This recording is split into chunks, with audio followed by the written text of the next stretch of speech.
today, but we didn't discuss discuss Canada. Thank you. Okay, let's see here. Go ahead, please. Thank you, Mr. President.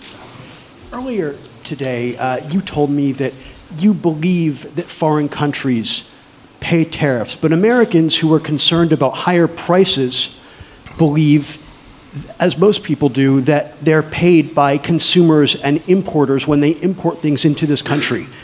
Can you explain how you came to this belief that foreign governments are paying tariffs?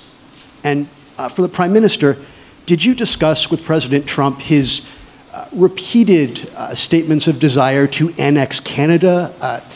And has the King expressed any concern over the President's apparent desire to remove one of his realms from his control? So I'll go ahead. The first part, the tariffs are necessary because we've been treated very unfairly by many, many countries, including our friends, friend and foe. But we've been treated very unfairly in trade at levels that nobody's really ever seen before, and especially under the Biden administration, they really took advantage of the United States. I put massive tariffs on China during my 4 years. We had the best economy in the history of our country. Probably the best economy, maybe the best economy in the history of the world. And I used tariffs to even things up. And in particular with China, we took in hundreds of billions of dollars and we had no inflation. And it's a myth. It's a myth that's put out there by foreign countries that really don't like paying tariffs, and especially to even up. So we've been treated badly by a lot. We're using tariffs. And I find, and you just have to look at the numbers, but I find that it's not about inflation, it's about fairness, and the inflation for us has not existed, and I don't think it's going to exist. We're going to bring our car industry back, we're going to bring our chips back, we're going to bring so many things back to our country, including pharmaceuticals and drugs, and the thing that's going to get us there is tariffs. And I say often, it's my favorite word in the dictionary, but I always preface that by saying now, because I got into a lot of trouble with the fake news where they say that's not good, so I say God, love, family, wife, they're all my favorite words, but tariff is about number 4 or 5 on the list. But I will tell you, it's going to make our country rich, and it's going to stop us from being a laughingstock all over the world, because we have been taken advantage of like no country has ever been taken advantage of. Thank you very much. And look, we had a really good discussion, a productive discussion, a good discussion, as a result of which our teams are now going to be working together on an economic deal. Our teams are going to be working together on security in Ukraine. You mentioned Canada. I think you're trying to find a divide between us that doesn't exist. We're the closest of nations, and we had very good discussions today, but we didn't discuss Canada. Thank you. Please. Go ahead. Go ahead. Yes. Thank you. Hi, Natasha Clark from LBC. Mr. President, you've said you're working on a new trade deal with Britain, which we of course welcome. President Obama once said Britain was at the back of the queue for that trade deal. Where are we now? When do you think we're going to see that? And Prime Minister, the BBC has today admitted serious flaws over the recent Gaza coverage, suggestions of payments made to people linked to Hamas. Does the BBC still have your trust? Thank you.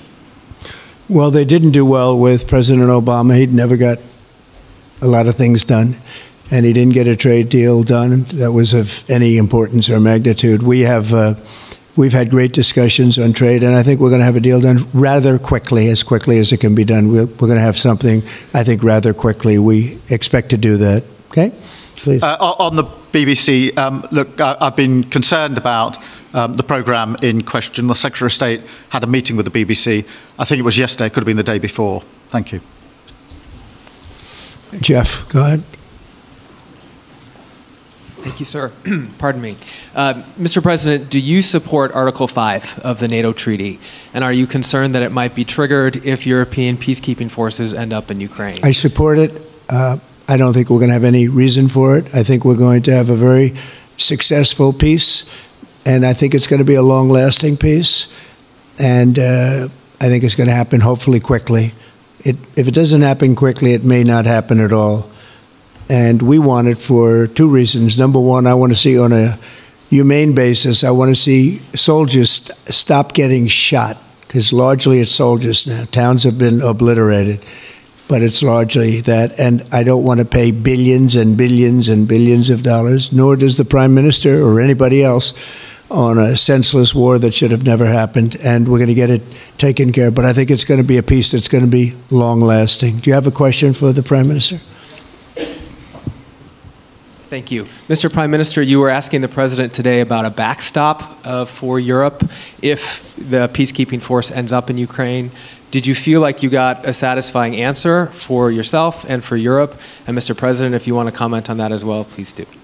Yeah, I thought we had a very productive discussion. Obviously, as the President says, the deal has to come first. But yes, our teams are going to be talking about how we make sure that deal sticks, is lasting and enforced. So our teams will be talking about that.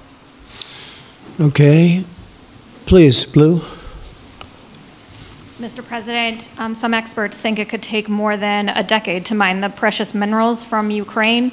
How much should the U.S. expect to receive, and when do you expect to see that come to fruition? Well, we're never going to know that answer, but by our being in Ukraine and doing the exploration and also the digging and taking the rare earth, which we need in our country very badly, we'll be doing a substantial amount of work, probably about at least what we have in there, and we hope to be able to do that.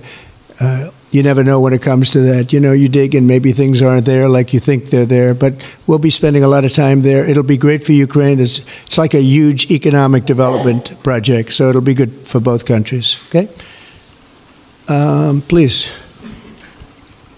Prime Minister, excuse me, Prime Minister, you've talked about putting British soldiers' boots on the ground in Ukraine in the event that President Trump succeeds with his peace deal.